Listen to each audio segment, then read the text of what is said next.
If this content makes sense to you, you can go to my channel, Jamie Russell Christian Middle Earth or Jamie Russell-CME, and go to my playlists on the law of God, on replacement theology and the distinctions in the law. There's a lot of good content derived from scholarship of various denominational backgrounds making these arguments.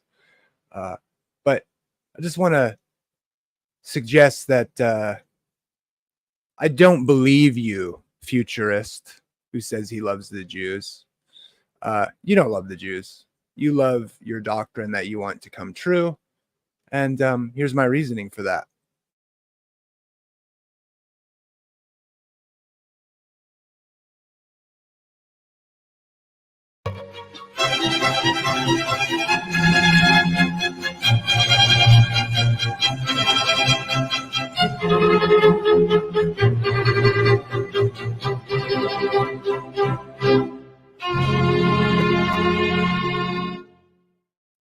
Happy Sabbath day that the Lord made, that Jesus is Lord of, that we keep as believers because we honor Jesus as the creator.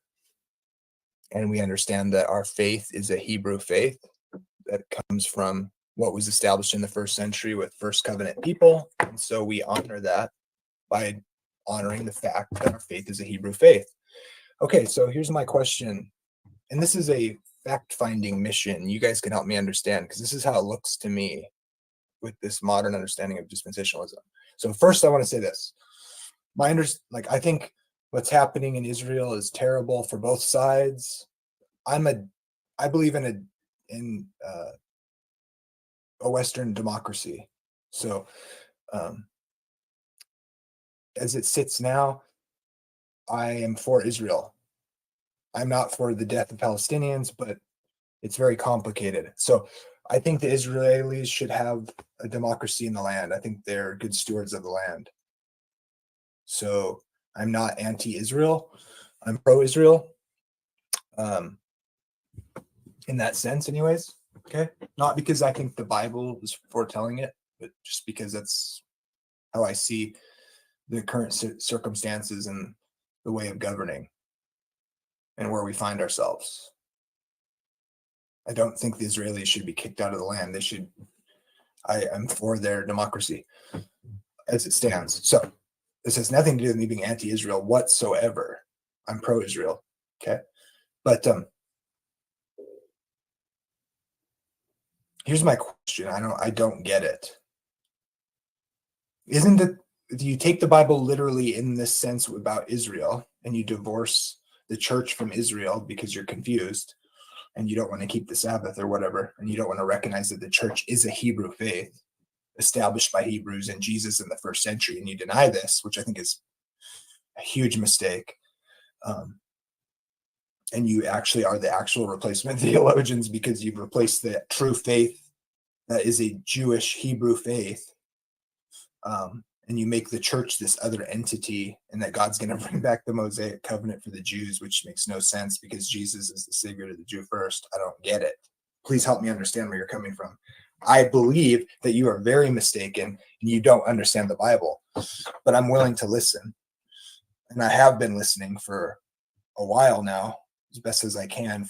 There's so many different ways of understanding this, because it seems like people recognize to varying degrees the things that I recognize, and so they have to diverge, but they keep these same core principles of dispensationalism and they go astray in some other way. And then now there's this cloud of different ideas that totally obscures, and all this obfuscation about replacement theology. You guys are the replacement theologians because you don't recognize the Hebrew faith as being what it is and established by Jesus in the first century. But tell me, this is the part I don't get. I'm an Adventist. We believe that about the faith being the full plan of salvation, being an expansion of the Hebrew faith in the first century, because God was calling back all the nations to himself, which were astray, starting in Eden when the fall happened. And God saw fit to bring that salvation through the Jewish people and Jesus for the whole world. It's the same God, same Sabbath that God established in Eden for mankind, his benefit, to honor him as the Lord of creation.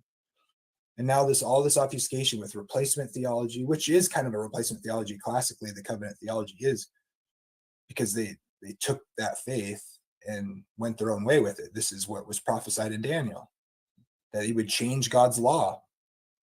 We're Adventists, we're saying no, it's a Hebrew faith with the same God from the very beginning, and that Jesus is this God. And now people argue over who's replacement. No, you're all replacement theology. Y'all don't get it. But my question is, if you think this other thing for the Jews, because God has different purposes for the Jews, rather than him using the Jews to bring forth the Messiah of humanity, and then you want to downgrade everybody else's version because it's twisted, and it is. Tell me, like, so as Adventists, we want to fight against what we think is going to happen because it's wrong. Like when we think it's a Sunday law, we think it's somebody trying to change God's times and laws. We fought that when it almost happened in the 1800s, and we'll fight it again because it's wrong, even though our prophecy predicts it. But if you think the Jews, you say you love the Jews, right? And you should love the Jews, but not because we have to, because God said, no matter what they do. You're supposed to love Jews like you're supposed to love the Palestinians and bring them the gospel. But you act like you're defending God by defending the Jews, and you want to bring them into the land because you take it literally. And your prophecy says, let me ask you, all Israel shall be saved. I think it's ridiculous if you're so extreme that you don't recognize that there's a true Israel within Israel, because you're not Calvinist, right? So election doesn't mean necessarily saved, right? Or maybe if you're extreme, you're going to say every Jew that ever lived is saved because they're Jewish, which is ridiculous and insane and unbiblical. Obviously, we know that's not true. Jesus condemned many of the people of Israel who thought they were saved because they had the right blood in their veins. Jesus said, you're of your father, the devil. Not because they're serpent seeds or Satan is literally their father because Eve had sex with Satan in the garden and there's this other line of bad people that are sons of Satan. But this is insanity. But because of whom they serve, they're sons of Satan. And so we know all Israelites aren't saved because they're related to Abraham. That's funny because we're all related to Abraham at this point if you understand how genealogies work. And once you understand that, you realize your interpretation of, not because we want to say they're not the true Jews in Israel. A true Jew is one inwardly, but that's a distraction. My point is just this. Why would you want to bring, if all Israel, unless you think every Jew is saved, and so getting the Jews killed by their enemies would just send them straight to heaven, which is retarded. So on one hand, if you think all Jews are saved by way of being related to Abraham, which makes no sense, by the way. What makes you a Jew anyways today? What if you're an atheist, but you're more related to Abraham? Are you saved? But what about the guy who is 14% Israeli, or however your criteria is for being related to Abraham that makes them a Jew? But let's say they don't meet the threshold of a certain percentage of being related, but they live in Israel and I don't know, what does it mean to be a Jew today? Does it mean you don't accept Jesus, but you say you worship the God of Israel? Does that make you a Jew? Or is it the blood? Well, what if you wholeheartedly reject Jesus and accept what has become the Jewish faith today, but you live in Israel and you outwardly reject Jesus and worship the Jewish faith as it's what it's become, but you're only 14% Israel and the threshold is 15. But you live in Israel and you are related, just not as much. And then say you live in New York and you're 16%. So you meet the threshold, but you're an atheist. Is that guy a Jew? I mean, what makes it a Jew? Do you have to reject Jesus to be a Jew? Like, what does that even mean? It's ridiculous. But let's just say we want to save people who don't believe in Jesus, whether they're related to Abraham and meet a threshold or not. So what I'm not exactly sure what a Jew is to you. But let's say, since we care about all people, and we're going to say we care about these Jews, whatever your criteria is, why do you want 2/3 of them to go to Israel to be slaughtered by their enemies so that God can force the remainder of those who aren't murdered to be believers? Is that what the gospel message is? It sounds very Calvinistic to those of you who aren't Calvinistic but are gung-ho for the Jews, quote unquote Jews, whatever that means to you. I'm not denying or not. I think the people in Israel are related to Abraham, and I don't think it matters. Why do you want them? Why would you want to support them rebuilding a temple that Jesus left desolate? when he brought salvation to the world, to the Jew first. Why would you want to support that, even if you think that is prophecy? From my point of view, we're going to stand for what's right, whether or not it fulfills what we believe the interpretation of prophecy is. Just like Adventists fought making a bill to enforce a Sunday law. We think that's what's going to happen, but we fought it because we think it's wrong. Why would you be for bringing the Jews to be slaughtered in Israel, even if you think that is the prophecy? You should want to fight that, because if the prophecy said 2/3 will die in unbelief, unless you think all Jews are saved anyways, which is kind of like might as well argue that we abort all babies if you think they go to heaven or something, because that would send them straight to heaven. Like, so if you're ridiculous and you think every single Jew by way of being a Jew is saved,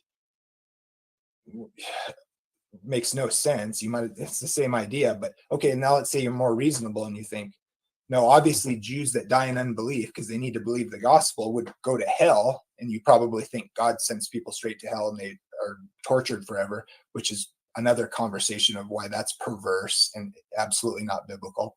But let's say you do believe that. Why would you want to send Jews because you love the Jews, you're going to send them and to fulfill the prophecy because you love them, but most of them are going to die and go straight to hell if you're a reasonable, quote unquote, reasonable doctrinally, which you're not, because, so let's say it would be absurd to think every single Jew is saved even when they're murdered in unbelief in the land because you think the prophecy is literal. I guess, and I'm not sure which to think is more ridiculous, that you think the Jews in their unbelief, by getting them murdered, would send them straight to heaven, because even in their unbelief, just because they happen to be Jews. That's ridiculous. But there's a sense that that's more reasonable than, say, thinking what's more realistic, in that if you're a Jew and you die in unbelief, you're not saved. That would obviously be correct. Why would you want to send them to that fate rather than keep them from that fate, even if you think it's prophetic? Does Jesus want you to make that happen, where 2/3 of the Jews are to be killed, and you say you love the Jews, so you want to make this happen? You're all gung-ho about Israel and the red heifer and bringing, this is perverse. You people are perverted. You're so confused, it's outrageous. Even if you were right about your interpretation of prophecy, why would you want to make that happen and say you love the Jews and then denigrate people who don't? No, if you love the Jews, you want to keep it from happening, even though it would make prophecy come true. This is deluded, delusionary insanity. None of you people love the Jews. You love to make your faith, it's a misunderstanding of the Bible, come true, and with a guise of loving the Jews, as you disparage everyone who you claim doesn't love the Jews because they don't support Israel, so that they can go to the land to be murdered and go straight to hell, in your imaginary hell that's not biblical, because you love the Jews. Humanity is insane, and may God have mercy on all your souls.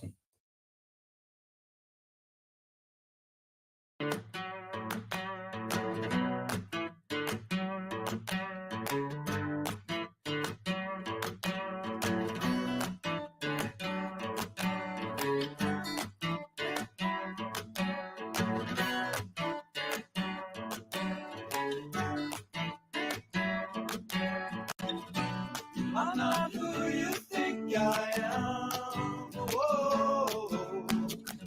They call me soda pop can man. Whoa. I don't feel well with pressure. Such a friendly gesture now. Just get me out of the freezer and don't give me a cold shoulder. 'Cause I am just a fragile can. Whoa. You could crush me, crush me, crush me with your hand. So just tap me with your finger and I'll understand. So just tap me with your finger, I won't overflow again.